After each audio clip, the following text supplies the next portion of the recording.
ನಿನಗಾಗಿ ಭಾಗ 59. ಅವನು ಲಿಪ್ಸ್ಟಿಕ್ಕನ್ನು ಅವನ ತುಟಿಗೆ ಹಾಕಿಕೊಂಡು ಅವಳ ತುಟಿಗೆ ತುಂಬ ಮೃದುವಾಗಿ ಉಜ್ಜುತ್ತಿರುತ್ತಾನೆ. ಲಿಪ್ಸ್ಟಿಕ್ ಒಂದು ನೆಪ ಮಾತ್ರ. ಅವನಿಗೆ ಅವಳ ತುಟಿಯ ಹತ್ತಿರ ಹೋಗಬೇಕು ಅಷ್ಟೆ. ತುಂಬ ರಸಿಕ. ಇತ್ತೀಚೆಗೆ ವಿಕ್ರಮ್ ತುಂಬ ರೊಮ್ಯಾಂಟಿಕ್ ಆಗಿಬಿಟ್ಟಿದ್ದಾನೆ. ಒಂದೇ ಒಂದು ಕ್ಷಣ ಕೂಡ ಅವಳ ಜೊತೆ ರೊಮ್ಯಾನ್ಸ್ ಮಾಡಲು ಸಮಯ ಸಿಕ್ಕಿದರೆ ಸಾಕು. ಈ ಸಂದರ್ಭದಲ್ಲಿ ಸಡನ್ನಾಗಿ ಅವಳು ಅವನನ್ನು ಆಶ್ಚರ್ಯದಿಂದ ನೋಡಿದಳು. ಈ ರೀತಿ ಯಾರಾದರೂ ಮಾಡುತ್ತಾರಾ ಅಂತ. ನಂತರ ನಾಚಿಕೆಯಿಂದ ಕಣ್ಣನ್ನು ಕೆಳಗಡೆ ಬಗ್ಗಿಸಿದಳು. ತುಂಬ ಹೊತ್ತು ಈ ತಿಕ್ಕಾಟ ನಡೆಯಿತು. ತುಟಿಯ ಮಧ್ಯೆ ಕಣ್ಣಿನಲ್ಲಿ ಅವಳು ಪ್ರಶ್ನಾರ್ಥಕವಾಗಿ ನೋಡಿದಳು. ಸಮಯವಾಯಿತು ಅಂತ ಅವನು ವಾಸ್ತವಕ್ಕೆ ಬಂದು ಪುನಃ ಅವಳನ್ನು ರೆಡಿ ಮಾಡಲು ಮುಂದಾದ. ಅವಳ ಮುಖಕ್ಕೆ ಫೈನಲ್ ಫಿನಿಶಿಂಗ್ ಟಚಪ್ ಕೊಟ್ಟ. ಈ ಮೇಕಪ್ ಮಾಡುವುದನ್ನು ತುಂಬ ಸಮಯದಲ್ಲಿ ಅವನು ಒಬ್ಬನೇ ಇರಬೇಕಾದರೆ ವಿಡಿಯೋಗಳನ್ನು ನೋಡುತ್ತಿರುತ್ತಾನೆ. ನಾನು ದಮಯಂತಿಗೆ ಯಾವ ರೀತಿ ಮೇಕಪ್ ಮಾಡಬಹುದು ಅಂತ ತುಂಬ ಪ್ರಾಡಕ್ಟನ್ನು ಕೂಡ ತರಿಸಿದ್ದಾನೆ ಅವಳಿಗಾಗಿ. ಇಂದು ದಮಯಂತಿ ತುಂಬ ಮುದ್ದಾಗಿ ಕಾಣುತ್ತಿರುತ್ತಾಳೆ. ನಿಜವಾಗಲೂ ಅವನು ತುಂಬ ಚೆನ್ನಾಗಿ ರೆಡಿ ಮಾಡಿರುತ್ತಾನೆ. ಯಾರಾದರೂ ಪ್ರೀತಿಯಿಂದ ಅಲಂಕಾರ ಮಾಡಿದರೆ ಆ ಪ್ರೀತಿಯಲ್ಲಿ ಕೇವಲ ಸೌಂದರ್ಯ ಮಾತ್ರವಲ್ಲ, ನಿಜವಾದ ಪರಿಪೂರ್ಣತೆ ಇರುತ್ತದೆ. ಇಂದು ಅವಳ ಮೇಕಪ್ನಲ್ಲಿ ಅದೆಲ್ಲ ಕಾಣುತ್ತಿದೆ. ಅವಳು ಸಂಪೂರ್ಣವಾಗಿ ಕಳೆದು ಹೋಗಿದ್ದಾಳೆ. ತನ್ನನ್ನು ತಾನು ನೋಡುತ್ತಾ ನಂತರ ತನ್ನ ಹಿಂದೆ ನಿಂತಿದ್ದ ವಿಕ್ರಮ್ ಕಾಣಿಸುತ್ತಾನೆ. ಕಣ್ಣಿನಲ್ಲಿ ಅವನಿಗೆ ಧನ್ಯವಾದ ಅರ್ಪಿಸುತ್ತಾಳೆ. ಅವಳ ಪ್ರಕಾರ ಅವನಿಗೆ ತಾನು ಎಷ್ಟು ಧನ್ಯವಾದ ಹೇಳಿದರು, ಎಷ್ಟು ಪ್ರೀತಿಯನ್ನು ತೋರಿಸಿದರು, ಏನೇ ತ್ಯಾಗ ಮಾಡಿದರೂ ಅವರ ವಿಷಯದಲ್ಲಿ ಅದೆಲ್ಲ ತೀರೇ ಕಡಿಮೆ. ಏನೂ ಇಲ್ಲದೆ ಒಂದು ಗುಡಿಸಿನಲ್ಲಿ ಬಿದ್ದಿದ್ದವಳು ಇಂದು ನನ್ನನ್ನು ರಾಣಿಯ ರೀತಿ ಇವರು ನೋಡಿಕೊಳ್ಳುತ್ತಿದ್ದಾರೆ. ರಾಣಿಗಿಂತ ಚೆನ್ನಾಗಿ ಅಂತ ಅಂದರೂ ಕೂಡ ತಪ್ಪಿಲ್ಲ. ಮತ್ತೆ ನಾನು ತುಂಬ ಚೆನ್ನಾಗಿ ನೋಡಿಕೊಳ್ಳಬೇಕು ವಿಕ್ರಮ್ನನ್ನು ಅಂತ ಅವನ ಕಡೆ ತಿರುಗಿದಳು. ಅವನು, ನೋಡಿದ್ದೀಯಾ ನಿನ್ನ ಗಂಡ ಎಷ್ಟು ಬುದ್ಧಿವಂತ, ಅವನಿಗೆ ಪ್ರತಿಯೊಂದು ಬರುತ್ತದೆ ಅಲ್ಲವೇ ಅಂತ ಹೇಳುತ್ತಾ ಅವಳ ಕೆನ್ನೆ ಗೆಲ್ಲಿದ. ಇನ್ನು ಹತ್ತಿರ ಬರುತ್ತಿದ್ದ. ಆಗ ಅವಳು, ನನ್ನ ಮೇಕಪ್ ಹಾಳಾಗಿ ಹೋಗುತ್ತದೆ. ಈಗ ತಾನೇ ನಿಮ್ಮ ಕೈಯಾರ ಸುಮಾರು ಅರ್ಧ ಗಂಟೆಗಳ ಕಾಲ ಮೇಕಪ್ಪನ್ನು ತುಂಬ ಅಚ್ಚುಕಟ್ಟಾಗಿ ಮಾಡಿದ್ದೀರಾ ಅಂತ ಹೇಳಿದಾಗ ಅವಳು ಹೇಳುತ್ತಾಳೆ, ಈ ಡ್ರೆಸ್ ಮೇಕಪ್ ಎಲ್ಲ ತುಂಬ ಸುಂದರವಾಗಿದೆ, ಏಕೆಂದರೆ ಇದೆಲ್ಲ ನನ್ನ ಗಂಡ ತುಂಬ ಪ್ರೀತಿಯಿಂದ ಮಾಡಿದ್ದು, ಥ್ಯಾಂಕ್ಸ್ ಅಂತ ತಬ್ಬಿಕೊಂಡು ಹೇಳಿ ಅವನ ಕೆನ್ನೆಗೆ ಮುತ್ತು ಕೊಡುತ್ತಾಳೆ. ಅವಳ ಲಿಪ್ಸ್ಟಿಕ್ ಮಾರ್ಕ್ ಅವನ ಕೆನ್ನೆಯ ಮೇಲೆ ಬೀಳುತ್ತದೆ. ಅದನ್ನು ಕೈಯಿಂದ ತುಂಬ ಚೆನ್ನಾಗಿ ಒರೆಸುತ್ತಾಳೆ. ಪದೇ ಪದೇ ಅವಳು ಒರೆಸಬೇಕಾದರೆ ಅವನು ಕೈಯನ್ನು ಹಿಡಿದುಕೊಳ್ಳುತ್ತಾನೆ. ಅವಳು ನಾಚಿಕೆಯಿಂದ, ಬಿಡಿ ನನ್ನ ಕೈಯನ್ನು ಅಂತ ನುಲಿಯುತ್ತಾ ಇರುತ್ತಾಳೆ. ಅವನು ಅವಳ ಹತ್ತಿರ ಬಂದಂತೆ ಅವಳ ಎದೆ ಬಡಿತ ಜಾಸ್ತಿ ಆಗುತ್ತಾ ಹೋಗುತ್ತದೆ. ತುಂಬ ಚೆನ್ನಾಗಿ ಕಷ್ಟಪಟ್ಟು ಮಾಡಿದ್ದೀರಾ ವಿಕ್ರಮ್, ಹಾಳು ಮಾಡಬೇಡಿ ಅಂತ ಮೊದಲು ಹೇಳುತ್ತಾಳೆ. ನಂತರ ಕಣ್ಣನ್ನು ಮುಚ್ಚಿಕೊಂಡು ಅವನ ಬರುವಿಕೆಗಾಗಿ ಕಾಯುತ್ತಾಳೆ. ಅಂದರೆ ಅವನು ಹತ್ತಿರ ಬಂದಂತೆ ಇವಳು ಕಣ್ಣನ್ನು ಮುಚ್ಚಿಕೊಂಡು ನಿಂತಿರುತ್ತಾಳೆ. ಅವಳ ತುಟಿಗಳು ಅದರುತ್ತಾ ಇರುತ್ತವೆ. ಉಸಿರಾಟ ಜಾಸ್ತಿ ಆಗಿರುತ್ತದೆ.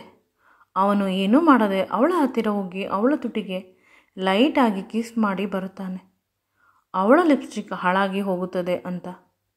ನಂತರ ಅವಳ ಕೈಯನ್ನು ಹಿಡಿದುಕೊಳ್ಳುತ್ತಾನೆ. ಅವಳು ಕಣ್ಣು ಬಿಟ್ಟು ನೋಡಿದಾಗ ವಿಕ್ರಮ್ ಕೈಯನ್ನು ಹಿಡಿದುಕೊಂಡು ನಗುತ್ತಾ ನಿಂತಿರುತ್ತಾನೆ. ಅವಳು ನಗುತ್ತಾಳೆ. ನಂತರ ಅವಳನ್ನು ಎತ್ತುಕೊಳ್ಳುತ್ತಾನೆ. ಅವಳು ಏನೂ ಮಾತನಾಡುವುದಿಲ್ಲ, ಮೌನವಾಗಿ ಇರುತ್ತಾಳೆ. ಅವನು ಇವಳಿಗಾಗಿ ಮಾಡುವ ಪ್ರತಿ ಚಿಕ್ಕ ಕೆಲಸದಲ್ಲೂ ಕೂಡ ಖುಷಿ ತುಂಬಿರುತ್ತದೆ.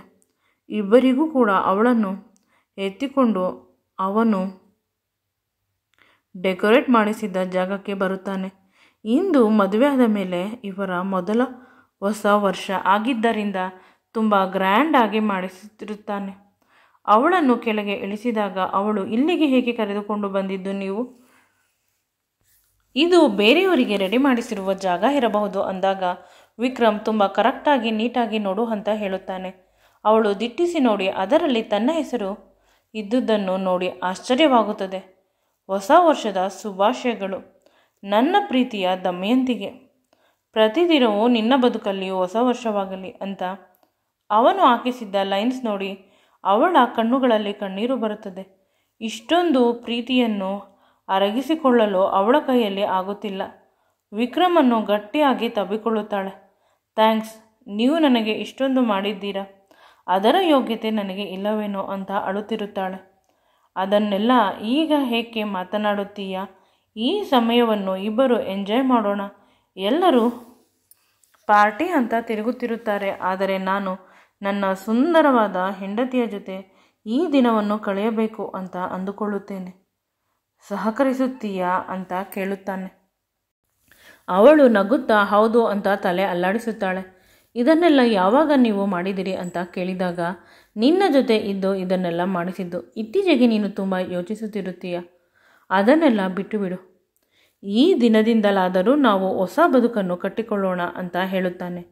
ನಂತರ ಅವಳ ಎದುರಿಗೆ ಮಂಡಿ ಊರಿ ಕೆಳಗೆ ಕೂರುತ್ತಾನೆ. ಪ್ಲೀಸ್, ನನ್ನನ್ನು ಪ್ರೀತಿಸುತ್ತೀಯಾ ಜೀವನ ಪರ್ಯಂತ? ನನ್ನನ್ನು ಬಿಟ್ಟು ಎಂದೂ ನೀನು ಹೋಗಬಾರದು, ಏಕೆಂದರೆ ನೀನು ನನ್ನವಳು, ನನಗೆ ಮಾತ್ರ. ನೀನು ನನ್ನ ಉಸಿರು, ನನ್ನ ಪ್ರಾಣ ಅಂತ ಹೇಳುತ್ತಾನೆ. ಆಗ ಅವಳಿಗೆ ಆಶ್ಚರ್ಯವಾಗುತ್ತದೆ. ಇಷ್ಟು ದೊಡ್ಡ ಮನೆಯ ಹುಡುಗ ನನ್ನಂತಹ ಸಾಮಾನ್ಯ ಹುಡುಗಿಗಾಗಿ ಎಷ್ಟೊಂದು ಕಷ್ಟಪಡುತ್ತಿದ್ದಾರೆ ಅಂದ ಮೇಲೆ ನನ್ನಲ್ಲಿ ಏನಾದರೂ ಒಂದು ಸ್ಪೆಷಲ್ ಇರಬಹುದೇನು? ಬದುಕಿನಲ್ಲಿ ಇಷ್ಟೊಂದು ಸುಂದರವಾದ ಕ್ಷಣ ನನ್ನ ಬದುಕಿನಲ್ಲಿ ಬಂದಿದೆ ಅಂತ ನೆನೆಸಿಕೊಂಡೆ ಅವುಗಳಿಗೆ ಖುಷಿಯಾಗುತ್ತದೆ. ಪದೇ ಪದೇ ಅವಳ ಕೈಯನ್ನು ಗಿಂಡುತ್ತಾ ಇರುತ್ತಾಳೆ. ಇದು ನಿಜವಾಗಲೂ ಸತ್ಯ ಅಂತ ಕನ್ಫರ್ಮ್ ಮಾಡಿಕೊಳ್ಳಲು ಅವಳು ಕೂಡ ಕೆಳಗೆ ಕುಳಿತುಕೊಳ್ಳುತ್ತಾಳೆ. ಮಂಡಿ ಊರಿ ಅವನು ಕೊಟ್ಟಿದ್ದ ರೋಸನ್ನು ತೆಗೆದುಕೊಂಡು ಅವನ ತುಟಿಗೆ ಮುತ್ತು ಕೊಡುತ್ತಾಳೆ. ನಂತರ ತುಂಬ ಹೊತ್ತು ಇಬ್ಬರೂ ಕೂಡ ಒಬ್ಬರನ್ನೊಬ್ಬರು ಗಟ್ಟಿಯಾಗಿ ತಬ್ಬಿಕೊಂಡಿರುತ್ತಾರೆ. ಇದನ್ನೆಲ್ಲ ಯಾರೋ ಒಬ್ಬರು ರೆಕಾರ್ಡ್ ಮಾಡುತ್ತಿರುತ್ತಾರೆ ಫೋನಿನಲ್ಲಿ, ಇವರಿಬ್ಬರ ಪ್ರೈವೇಟ್ ಕ್ಷಣಗಳನ್ನು. ಇವರು ಮುತ್ತು ಕೊಡುತ್ತಿರುವುದು, ಇಬ್ಬರು ತಬ್ಬಿಕೊಳ್ಳುವುದು, ಅವನು ಇವಳ ಸೊಂಟವನ್ನು ತುಂಬ ಗಟ್ಟಿಯಾಗಿ ಮುಟ್ಟುತ್ತಾ ಇರುವುದು. ಆದರೆ ಇದರ ಬಗ್ಗೆ ಇಬ್ಬರಿಗೂ ಅರಿವಿಲ್ಲ. ಇಬ್ಬರು ತಮ್ಮ ಎದುರಿಗೆ ಇದ್ದ ಕೇಕನ್ನು ಕಟ್ ಮಾಡುತ್ತಾರೆ. ಪರಸ್ಪರ ಒಬ್ಬರಿಗೊಬ್ಬರು ತಿನ್ನಿಸುತ್ತಾರೆ. ಸ್ವಲ್ಪ ಹೊತ್ತಿಗೆ ವೇಟರ್ ಬಂದು ಆ ಜಾಗವನ್ನು ಕ್ಲಿಯರ್ ಮಾಡಿ ಅವರಿಗಾಗಿ ರೆಡಿ ಮಾಡಿದ್ದ ಸ್ಪೆಷಲ್ ಡಿಶನ್ನು ಸರ್ವ್ ಮಾಡುತ್ತಾನೆ.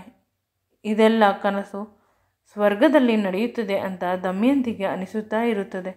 ಆದರೆ ವಿಕ್ರಮ್ಗೆ ಇನ್ನೂ ಸ್ಪೆಷಲ್ ಮಾಡಬೇಕಿತ್ತು ಅಂತ ಅನಿಸುತ್ತದೆ. ಇತ್ತ ಊರಿಗೆ ಹೋಗಿದ್ದ ದಮಯಂತಿಯ ಚಿಕ್ಕಪ್ಪ ಮನೆಗೆ ಬರುತ್ತಾರೆ. ಅವರು ಬಂದ ತಕ್ಷಣ ತಮ್ಮ ಮಗಳನ್ನು ನೋಡಿ ದಮಯಂತಿ ಏನು ಮಾಡುತ್ತಿದ್ದಾಳೆ ಅಂತ ರೂಮಿಗೆ ಹೋದಾಗ ಅವಳು ರೂಮ್ ಖಾಲಿ ಇರುತ್ತದೆ. ಜೊತೆಗೆ ಛಿದ್ರವಾಗಿ ಎಲ್ಲ ಸಾಮಾನುಗಳು ಹರಡಿರುತ್ತದೆ. ಇದರಿಂದ ಭಯಗೊಂಡು ಎಲ್ಲ ಕಡೆ ದಮಯಂತಿಯನ್ನು ಹುಡುಕುತ್ತಾರೆ, ಕೂಗುತ್ತಾರೆ. ಆದರೆ ಅವಳು ಎಲ್ಲೂ ಸಿಗುವುದಿಲ್ಲ. ನಂತರ ಅವನ ಹೆಂಡತಿ ಬಂದು ಯಾಕೆ ಇಷ್ಟು ಕಿರುಚುತ್ತಿದ್ದೀಯಾ ಅಂತ ಕೇಳುತ್ತಾಳೆ. ದಮಯಂತಿಯಲ್ಲಿ ಅಂತ ಕೇಳಿದಾಗ ಅವಳು ಅವಳ ಗಂಡನ ಜೊತೆ ಹೋದಳು. ಈ ರೀತಿಯ ಮನೆಯಲ್ಲಿ ಅವಳು ಎಲ್ಲಿ ಇರುತ್ತಾಳೆ? ಅವಳಿಗೆ ಈಗ ಬಂಗಲೆ ಬೇಕಲ್ಲವೇ? ಅದಕ್ಕೆ ಶ್ರೀಮಂತ ಗಂಡ ಸಿಕ್ಕಿದ ಮೇಲೆ ಅವಳು ಸಂಪೂರ್ಣವಾಗಿ ಬದಲಾಗಿದ್ದಾಳೆ. ಮೊದಲಾದರೆ ಚಿಕ್ಕಮ್ಮ, ಅಕ್ಕ ಅಂತ ಹಿಂದೆ ಸುತ್ತುತ್ತಿದ್ದಳು. ಆದರೆ ಈಗ ಅವಳಿಗೆ ಎಲ್ಲ ಅವಳ ಗಂಡನೇ. ಇನ್ನೆಲ್ಲಿ ಹೋಗಿರುತ್ತಾಳೆ? ಹೊಸ ವರ್ಷ ಇಬ್ಬರು ಎಲ್ಲಾದರೂ ಟ್ರಿಪ್ಗೆ ಹೋಗಿರಬಹುದು, ಸೆಲೆಬ್ರೇಷನ್ ಮಾಡಲು. ರೂಮು ಚಲ್ಲಾಪಿಲ್ಲಿ ಆಗಿದೆ ಅಂತ ಕೇಳಿದಾಗ ಗೊತ್ತಿಲ್ಲ ನನಗೆ, ನಾನು ಅವಳ ರೂಮಿಗೆ ಹೋಗಿಲ್ಲ. ಆದರೆ ಅವಳ ಗಂಡ ಬರುವುದಕ್ಕಿಂತ ಮುಂಚೆ ಅವಳ ರೂಮಿನಲ್ಲಿ ಯಾವುದೋ ಒಂದು ಹುಡುಗನ ಧ್ವನಿ ಕೇಳುತ್ತಿತ್ತು. ಆಗ ಏನಾದರೂ ಹೆಚ್ಚು ಕಡಿಮೆ ಆಗಿರಬಹುದು ಅಂದರೆ ಅಂತ ಕೋಪದಿಂದ ಕೇಳಿದಾಗ, ಇನ್ನೇನು, ನಿಮ್ಮ ಅಣ್ಣನ ಮಗಳು ಅಲ್ಲಿ ಗಂಡನ ಜೊತೆ, ಇಲ್ಲಿ ಬಾಯ್ ಫ್ರೆಂಡ್ ಜೊತೆ ಮದುವೆಗಿಂತ ಮುಂಚೆ ಅದ್ಯಾರನ್ನೋ ಪ್ರೀತಿಸುತ್ತಿದ್ದಳು ಅಲ್ಲವೇ? ಆ ಹುಡುಗ ಬಂದಿದ್ದ ಅಂತ CCTV ಕ್ಯಾಮ್ರಾ ನೋಡಿದಾಗ ತಿಳಿಯಿತು. ಸೆಕ್ಯೂರಿಟಿ ತೋರಿಸಿದ. ನಾನು ವಿಕ್ರಮ್ಗೆ ಹೇಳಬೇಡ ಅಂತ ಹೇಳಿದೆ. ವಿಕ್ರಮ್ಗೆ ಗೊತ್ತಾದರೆ ಆಮೇಲೆ ದಮಯಂತಿಯನ್ನು ಬಿಟ್ಟರೆ ನಮಗೆ ಈ ರೀತಿ ಸುಂದರವಾದ ಜೀವನ ಸಿಗುವುದಿಲ್ಲ. ಅವಳು ಯಾರ ಜೊತೆಯಾದರೂ ಇಟ್ಟುಕೊಳ್ಳಲಿ, ನಾನು ಮಾತ್ರ ಅವಳನ್ನು ಪ್ರಶ್ನೆ ಮಾಡುವುದಿಲ್ಲ, ವಿಕ್ರಮ್ಗೂ ಹೇಳುವುದಿಲ್ಲ ಅಂತ ಹೇಳಿದಾಗ ಚಿಕ್ಕಪ್ಪನಿಗೆ ತುಂಬ ಕೋಪ ಬರುತ್ತದೆ. ಅವಳು ಇಲ್ಲದಿದ್ದರೆ ನಮ್ಮ ಕತೆ ಏನಾಗುತ್ತಿತ್ತು? ದಮಯಂತಿ ಬರಲಿ, ಅವಳಿಗೆ ಹೇಳುತ್ತೇನೆ. ನಾವು ಈ ಮನೆಯನ್ನು ಬಿಟ್ಟು ವಟಾರದ ಮನೆಗೆ ಹೊರಟು ಹೋಗೋಣ. ಅವಳ ಋಣದಲ್ಲಿ ಇರುವುದು ಬೇಡ. ಅವಳಿಗೆ ಅನ್ಯಾಯವಾಗಿ ಈ ರೀತಿಯ ಮಾತನ್ನು ಹೇಳುವುದು ಬೇಡ. ಅವಳ ಪ್ರೀತಿಯ ವಿಷಯ ನನಗೂ ಗೊತ್ತು. ಆದರೆ ವಿಕ್ಕಿ ಮಾತ್ರ ಅವಳ ಹಿಂದೆ ಬಿದ್ದಿದ್ದು. ಇವಳು ಎಂದೂ ಕೂಡ ಅವನ ಹಿಂದೆ ಹೋಗಿರಲಿಲ್ಲ. ಅಷ್ಟು ಬಂಗಾರ ನನ್ನ ಮಗಳು. ಅವಳ ಬಗ್ಗೆ ಕೆಟ್ಟ ಮಾತು ಮಾತನಾಡುತ್ತೀಯ. ನಿನಗೆ ದೇವರು ಒಳ್ಳೆಯದು ಮಾಡುವುದಿಲ್ಲ. ನೀನು ಮಾಡಿದ ಪಾಪದ ಕೆಲಸದಿಂದ ನಮ್ಮ ಮಗಳು ಆರೋಗ್ಯ ಸರಿಯಿಲ್ಲ. ಮದುವೆ ದಿನ ಯಾವುದೋ ಕೆಲಸಕ್ಕೆ ಬಾರದ ಹುಡುಗನ ಜೊತೆ ಓಡಿ ಹೋದಳು. ಅವನು ಅವಳನ್ನು ಚಿತ್ರವಿಚಿತ್ರ ಮಾಡಿ ಕಳಿಸಿದ್ದಾನೆ. ಅದಕ್ಕೆಲ್ಲ ಟ್ರೀಟ್ಮೆಂಟ್ ಕೊಡಿಸುತ್ತಿರುವುದು ಅವಳ ಗಂಡ. ಇವಳು ಹೇಳದೆ ಅವಳ ಗಂಡ ಹೇಗೆ ಕೊಡಿಸುತ್ತಾನೆ? ಇಷ್ಟೊಂದು ಸುಂದರವಾದ ಮನೆಯಲ್ಲಿ ಇರಲು ನಮಗೆ ಅವಕಾಶ ಮಾಡಿಕೊಟ್ಟಿದ್ದಾರೆ. ನಿನ್ನ ಬಾಯಿಂದ ಎಲ್ಲವನ್ನು ಹಾಳು ಮಾಡಿಕೊಳ್ಳಬೇಡ ಅಂತ ಎಚ್ಚರಿಸಿದ. ಅವರ ಚಿಕ್ಕ ಮನೆಗೆ ಸತ್ಯ ಗೊತ್ತಿದ್ದರೂ ಕೂಡ ಸತ್ಯವನ್ನು ಅರಗಿಸಿಕೊಳ್ಳಲು ಸಾಧ್ಯವಾಗುತ್ತಿಲ್ಲ. ನನ್ನ ಮಗಳಿಗಿಂತ ಇವಳಿಗೆ ಸುಂದರವಾದ ಬದುಕಿದೆ, ಆಸ್ತಿ ಐಶ್ವರ್ಯವಿದೆ. ಅದಕ್ಕಾಗಿ ಇವಳು ದಮಯಂತಿಯನ್ನು ದ್ವೇಷ ಮಾಡುತ್ತಾಳೆ. ಒಮ್ಮೊಮ್ಮೆ ಅವಳೊಬ್ಬಳೇ ಇದ್ದಾಗ ಅವಳಿಗೆ ಏನಾದರೂ ಮಾಡಬೇಕು ಅನ್ನುವಷ್ಟು ಕೋಪ. ಆದರೆ ಅವಳು ಹೊರಟು ಹೋದರೆ ನಮ್ಮ ಖರ್ಚನ್ನು ಯಾರು ನೋಡಿಕೊಳ್ಳುತ್ತಾರೆ? ಅದೊಂದೇ ವಿಷಯಕ್ಕೆ ಅವಳು ಸುಮ್ಮನಾಗುವುದು. ಈಗ ಗಂಡ ಹೇಳಿದಷ್ಟು ಮಾತು ಸತ್ಯ ಅಂತ ಗೊತ್ತು. ಆದರೂ ಕೂಡ ಗಂಡನನ್ನು ಪ್ರಶ್ನೆ ಮಾಡುವ ಹಾಗಿಲ್ಲ. ಬಾಯಿ ತಪ್ಪಿ ವಿಕ್ಕಿ ವಿಷಯ ಹೇಳಿಬಿಟ್ಟಿದ್ದಾಳೆ. ಇನ್ನು ಈ ಅಪ್ಪ ಸುಮ್ಮನೆ ಇರುವುದಿಲ್ಲ. ವಿಕ್ರಮ್ ಬಳಿ ಹೇಳುತ್ತಾನೆ ಅಂತ ಭಯವಾಯಿತು. ನಿಧಾನವಾಗಿ ವಿಕ್ಕಿ ಮನೆಗೆ ಬಂದಿದ್ದ ವಿಷಯವನ್ನು ವಿಕ್ರಮ್ ಬಳಿ ದಯವಿಟ್ಟು ಹೇಳಬೇಡಿ, ನಂತರ ಇವರ ಮಧ್ಯೆ ಜಗಳವಾಗುತ್ತದೆ ಅಂದಾಗ ದಮಯಂತಿಯ ಚಿಕ್ಕಪ್ಪ, ನನಗೆ ಗೊತ್ತು ನಾನು ಏನು ಮಾಡಬೇಕು ಅಂತ. ನೀನು ಆರಾಮವಾಗಿ ಇರು. ಇನ್ನೊಂದು ಬಾರಿ ಅವಳ ಬಗ್ಗೆ ಕೆಟ್ಟದ್ದು ಮಾತನಾಡಿದರೆ ವಿಕ್ರಮ್ಗೆ ಎಲ್ಲ ಸತ್ಯವನ್ನು ಹೇಳಿಬಿಡುತ್ತೇನೆ. ನಂತರ ನೀನು ಗಂಟು ಮೂಟೆ ಕಟ್ಟು. ಮಗಳಿಗೆ ಯಾವುದಾದರೂ ಒಂದು ನರ್ಸಿಡಲು ವಿಕ್ರಮ್ಗೆ ಹೇಳುತ್ತೇನೆ. ನಂತರ ನಿನ್ನ ಅವಶ್ಯಕತೆ ಇರುವುದಿಲ್ಲ. ಅಡುಗೆಯನ್ನು ಕೆಲಸದವರೇ ಮಾಡುತ್ತಿರುವುದು. ನೀನು ಏನಕ್ಕೆ ಅಂತ ಹೇಳಿದಾಗ ಮತ್ತೆ ಏನೂ ಮಾತನಾಡದೆ ಅವಳು ರೂಮಿಗೆ ಹೊರಟು ಹೋಗುತ್ತಾಳೆ. ನಂತರ ಅವನು ದಮಯಂತಿಗೆ ಕಾಲ್ ಮಾಡಿದಾಗ ವಿಕ್ರಮ್ ಮತ್ತು ದಮಯಂತಿ ಇಬ್ಬರು ಪರಸ್ಪರ ಒಬ್ಬರಿಗೆ ಒಬ್ಬರು ತಿನ್ನಿಸಿಕೊಂಡು ಊಟ ಮಾಡುತ್ತಿರುತ್ತಾರೆ. ಚಿಕ್ಕ ಮಕ್ಕಳು ಮಾಡುವ ಚೇಷ್ಟೆ, ಕಿತಾಪತಿ. ಮೊದಮೊದಲು ತುಂಬ ಸೈಲೆಂಟ್ ಆಗಿದ್ದರು. ವಿಕ್ರಮ್ನ ಪ್ರೀತಿಯಿಂದ ಈಗ ತುಂಬ ಬದಲಾಗಿದ್ದಾಳೆ. ಅವಳು ಮನಸ್ಸು ಬಿಚ್ಚಿ ನಗುತ್ತಾಳೆ. ಮನಸ್ಸು ಬಿಚ್ಚಿ ತನಗೆ ಅನಿಸಿದ್ದನ್ನು ಹೇಳುತ್ತಾಳೆ. ತನ್ನ ಚಿಕ್ಕಪ್ಪ ಈ ಸಮಯದಲ್ಲಿ ಫೋನ್ ಮಾಡಿದ್ದನ್ನು ನೋಡಿ ಅವಳಿಗೆ ಭಯವಾಗುತ್ತದೆ. ಅಕ್ಕನ ಪರಿಸ್ಥಿತಿ ಚೆನ್ನಾಗಿಲ್ಲದೆ ಇರುವುದು ನೆನಪಾಗುತ್ತದೆ. ಆಗ ವಿಕ್ರಮ್, ಆ ರೀತಿ ಏನೂ ಇಲ್ಲ, ನಿನ್ನ ಅಕ್ಕ ಆರೋಗ್ಯವಾಗಿ ಇದ್ದಾಳೆ, ಬೇರೆ ವಿಷಯ ಇರುತ್ತದೆ, ಫೋನ್ ಪಿಕ್ ಮಾಡಿ ನೋಡು ಅಂತ ಹೇಳುತ್ತಾನೆ. ಅವಳು ತುಂಬ ಅದರುವ ಕೈಯಿಂದ ಭಯದಿಂದ ಫೋನ್ ಪಿಕ್ ಮಾಡುತ್ತಾಳೆ. ಅಲ್ಲಿಂದ ಅವರ ಚಿಕ್ಕಪ್ಪ, ಮಗಳೇ, ನನಗೆ ಒಂದು ಮಾತು ಹೇಳದೆ ಹೊರಟು ಹೋಗಿದ್ದೀಯಾ? ತುಂಬ ಭಯವಾಯಿತು. ನೀನು ಎಲ್ಲಿದ್ದೀಯಾ ಅಂತ ಕೇಳುತ್ತಾರೆ. ಚಿಕ್ಕಪ್ಪ, ನಾನು ವಿಕ್ರಮ್ ಜೊತೆ ಅವರ ರೆಸಾರ್ಟ್ನಲ್ಲಿ ಇದ್ದೇನೆ. ಸರಿ ಮಗು, ನಾನು ನಿಮ್ಮಿಬ್ಬರಿಗೆ ತೊಂದರೆ ಮಾಡಿದೆ. ಈ ಹೊತ್ತಿನಲ್ಲಿ ನಾನು ಈಗ ತಾನೇ ಊರಿಂದ ಬಂದೆ. ನೀನು ಎಲ್ಲಿದ್ದೀಯಾ ಅನ್ನುವ ಚಿಂತೆ ಆಯಿತು. ಅದಲ್ಲದೆ ನಿಮ್ಮ ರೂಮಿನಲ್ಲಿ ಸಾಮಾನುಗಳು ಅಸ್ತವ್ಯಸ್ತವಾಗಿವೆ. ಆದ್ದರಿಂದ ಇನ್ನೂ ದುಃಖವಾಗುತ್ತಿತ್ತು. ಸರಿ ಮಗಳೇ, ಹುಷಾರು ಅಂತ ಫೋನನ್ನು ಕಟ್ ಮಾಡಿದರು. ದಮಯಂತಿ ಒಂದು ಸಮಾಧಾನದ ಉಸಿರನ್ನು ಬಿಟ್ಟಳು. ಒಂದು ಕ್ಷಣದಲ್ಲಿ ನನಗೆ ತುಂಬ ಕಷ್ಟವಾಗಿತ್ತು ವಿಕ್ರಮ್. ಈ ನೋವುಗಳಿಂದ ನನಗೆ ಪಾರಾಗುವ ಸೂಚನೆ ಇಲ್ಲವೇ? ಯಾವಾಗಲೂ ಏಕೆ ಸಮಸ್ಯೆಗಳು ನನ್ನ ಜೊತೆಯಲ್ಲೇ ಇರುತ್ತವೆ ಅಂದಾಗ ವಿಕ್ರಮ್ ಆಶ್ಚರ್ಯಚಕಿತನಾಗಿ, ಈಗ ಯಾವ ಸಮಸ್ಯೆ ಇದೆ ನಿನಗೆ ಅಂತ ಕೇಳಿದಾಗ ಅವಳು ತನ್ನ ಹೊಟ್ಟೆಯ ಮೇಲೆ ಕೈ ಇಟ್ಟುಕೊಳ್ಳುತ್ತಾಳೆ. ಅವನಿಗೆ ಅರ್ಥವಾಗುತ್ತದೆ ಅವಳ ಮಾತುಗಳು. ಅವನು ಅವಳ ಹೊಟ್ಟೆಗೆ ಮುತ್ತು ಕೊಡುತ್ತಾನೆ. ಅವಳು ವಿಕ್ರಮ್ನನ್ನು ಹಾಗೆ ಗಟ್ಟಿಯಾಗಿ ತಬ್ಬಿಕೊಳ್ಳುತ್ತಾಳೆ. ಅವನ ಮುಖ ಅವಳ ಹೊಟ್ಟೆಯ ಮೇಲೆ ಇದೆ. ಅವಳ ಎರಡೂ ಕೈಗಳು ಅವನನ್ನು ಗಟ್ಟಿಯಾಗಿ ಬಂಧಿಸಿವೆ. ಪುನಃ ವಿಕ್ರಮ್ ಕೇಳುತ್ತಾನೆ, ಹೊಸ ವರ್ಷಕ್ಕೆ ನಿನಗೆ ಏನು ಉಡುಗೊರೆ ಬೇಕು ಕೇಳು ಅಂತ. ದಮಯಂತಿ, ನನಗೆ ಏನೂ ಬೇಡ, ಎಲ್ಲ ಉಡುಗೊರೆ ಕೊಟ್ಟಿದ್ದೀರಲ್ಲ ಅಂತ ಪದೇ ಪದೇ ಹೇಳಿದರೂ ಕೂಡ ವಿಕ್ರಮ್ ಕೇಳುತ್ತಾನೆ, ಏನು ಬೇಕು ಏನು ಬೇಕು ಅಂತ. ಆಗ ಅವಳು, ನೀವು ಬೇಕು, ನಾವಿಬ್ಬರು ಒಂದಾಗಬೇಕು, ಅದು ಆಗುತ್ತದೆಯೇ ಅಂತ ಕೇಳಿದಾಗ ವಿಕ್ರಮ್, ನಾಳೆ ಡಾಕ್ಟರ್ ಹತ್ತಿರ ಅಪಾಯಿಂಟ್ಮೆಂಟ್ ತೆಗೆದುಕೊಂಡಿದ್ದೇನೆ. ಇಬ್ಬರು ಡಾಕ್ಟರನ್ನು ಮೀಟ್ ಮಾಡಿ ಈ ವಿಷಯದ ಬಗ್ಗೆ ಮಾತನಾಡಬೇಕು. ಅದರ ಜೊತೆಗೆ ನೀನು ಇಲ್ಲಿಯವರೆಗೂ ಮನೆಯಲ್ಲಿ ಮಾತ್ರ ಟೆಸ್ಟ್ ಮಾಡಿರುವುದು. ಆಸ್ಪತ್ರೆಯಲ್ಲಿ ಇನ್ನೊಮ್ಮೆ ಎಲ್ಲ ಪರೀಕ್ಷೆಗಳನ್ನು ಮಾಡಿಸೋಣ. ನಮ್ಮ ಮಗು ಹೇಗಿದೆ ಅಂತ ನೋಡಬೇಕು. ನನಗೂ ಕಾತುರ ಅಂತ ಹೇಳುತ್ತಾನೆ. ಹಾಗಾದರೆ ಈ ರಾತ್ರಿ ಅಂತ ಕೇಳುತ್ತಾಳೆ. ಆಗ ಅವನು ತುಂಬ ಮಾದಕವಾಗಿ ನಗುತ್ತಾನೆ, ಕಣ್ಣುಗಳನ್ನು ವಿಚಿತ್ರವಾಗಿ ಮಾಡಿ. ಅವಳಿಗೆ ಅರ್ಥವಾಗುತ್ತದೆ ಈ ರಾತ್ರಿ ತುಂಬ ಸ್ಪೆಷಲ್ ಆಗಿರುತ್ತದೆ ಅಂತ. ಅವಳು ವಿಕ್ರಮ್ನನ್ನು ಕೇಳುತ್ತಾಳೆ. ವಿಕ್ರಮ್ ಅವನ ಫೋನ್ ನೋಡುತ್ತಾನೆ. ವಾಲ್ಪೇಪರ್ನಲ್ಲಿ ಇದ್ದ ಅವಳ ಮುದ್ದಾದ ಮುಖ ನೋಡಿ ಕಳೆದು ಹೋಗುತ್ತಾನೆ. ಈಗ ಎಷ್ಟು ಗುಂಡಗೆ ಆಗಿದ್ದಾಳೆ. ಮದುವೆಯಲ್ಲಿ ತುಂಬ ಸಣ್ಣಗೆ ಇದ್ದಳು ಅಂತ ಮದುವೆ ಫೋಟೋವನ್ನು ನೋಡಬೇಕು ಅಂತ ಓಪನ್ ಮಾಡುತ್ತಾನೆ ಫೋನನ್ನು. ಮಾಡಿದವನಿಗೆ ಶಾಕ್ ಆಗಿತ್ತು. ಈಗ ಸ್ವಲ್ಪ ಕ್ಷಣಗಳ ಮುಂದೆ ವಿಕ್ರಮ್ ಮತ್ತು ದಮಯಂತಿ ಪರಸ್ಪರ ತುಟಿಗೆ ತುಟಿ ಮುತ್ತು ಕೊಟ್ಟಿಕೊಳ್ಳುತ್ತಾ ಇದ್ದಿದ್ದು, ಅವನು ಅವಳ ಹೊಟ್ಟೆಯನ್ನು ಬಳಸಿ ಹಿಡಿದುಕೊಂಡಿದ್ದು, ಇಬ್ಬರು ತಬ್ಬಿಕೊಂಡಿರುವ ಈ ರೀತಿ ಫೋಟೋಗಳು ತುಂಬ ಮೀಡಿಯಾದಲ್ಲಿ ಬರುತ್ತಿತ್ತು. ನಮ್ಮಿಬ್ಬರ ಪ್ರೈವಸಿ ಲೀಕ್ ಆಗಿದೆ, ಅದು ನನ್ನ ಹೋಟೆಲ್ನಲ್ಲಿ ಅನ್ನುವುದು ವಿಕ್ರಮ್ಗೆ ತಿಳಿದು